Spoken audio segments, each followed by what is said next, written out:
Excuse me. In the offseason, Jackson State lost 1,000-yard rusher Savion Wilkerson in the transfer portal, but the Tigers might already have a ready-made starting running back in J.D. Martin. In the first 2 seasons with the Tigers, Martin has gotten minimal reps for the team, producing 400 total rushing yards on 90 attempts and 4 touchdowns. His best opportunity to showcase his abilities came in the 2021 when he put up 91 rushing yards on 12 attempts and scored a touchdown against Texas Southern.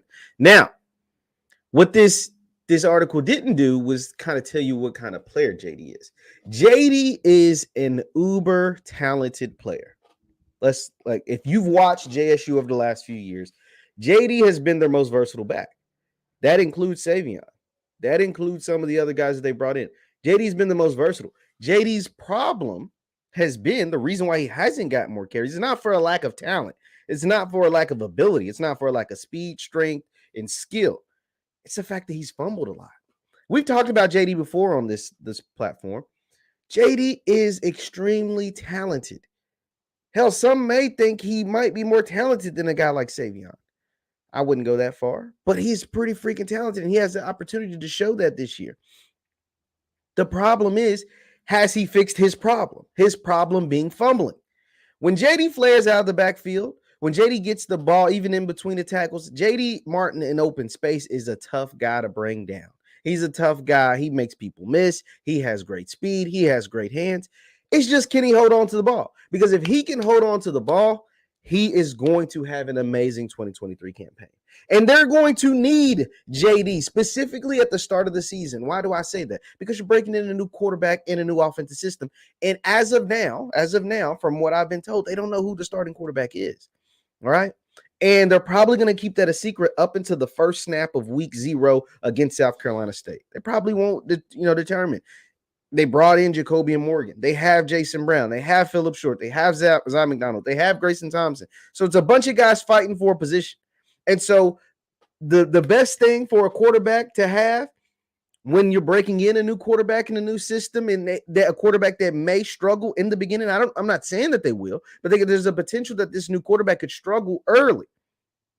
Let's have a good offensive line, have a reliable tight end, but the number one thing is have a reliable, really star power potential type running back. Look at the way the NFL works. For the quarterbacks that are just okay, what are their best friends? It's a positive running game. That's why you see a guy like Daniel Jones get $40 million because he had Saquon Barkley out there that had maybe his best season as a pro last year. Now, Saquon didn't get paid, but he got Daniel Jones paid, and he was very, very just mid, the most mid that you could be. Well, if JD is able to be that superstar type running back or potential superstar type running back for JSU, especially early in the season, when you have a ton of tough games, your first 4 weeks include Southern, South Carolina State, Texas State, and FAMU. That's your first 4 weeks, first 4 or 5 weeks. That's it. And so when you're breaking in a new player at the quarterback position, you're breaking in a new offensive system. Don't get it twisted. You're going to want to shoot down the field. Boom, boom, boom. Hit Rico Powers. Hit Seven McGee. Hit those guys. But J.D. Martin specifically, and Irv Mulligan and others, but specifically J.D. Martin, because we know how talented this kid is. He's got to be good. He has to be good. Your defense, I think, is going to be pretty freaking good. I think the defense is going to be good. If you have a good running game and a good running back to go with a very, very stout defense, you can slowly bring your quarterback along and still get quality wins and still have quality play. And that makes the quarterback's job that much easier.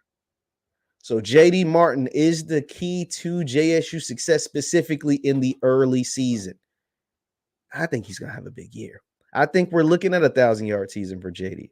I think you're looking at, a couple of 100 yards receiving for JD and multiple touchdowns receiving. That's one of his best aspects, is flaring out the backfield. He scored on a flare pass in the spring game. Gave you kind of a glimpse, just a small glimpse into what he can be and what he should be for this offense in 2023. So they pointed out J.D. Martin as a breakout candidate. I think J.D. Martin is going to have a monster season, albeit it's all contingent Not about his skill, not even about injury, because I think he stays pretty healthy. It's all contingent on whether he holds on to the ball. If he holds on to the ball, he's going to have a special year because he's a special player. He's a talented guy. Like, let's not get it twisted. JD went to JUCO, but out of high school, JD had offers.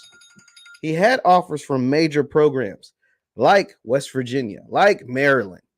He had scholarship offers out of high school from big-time Power 5 programs. This is a talented kid.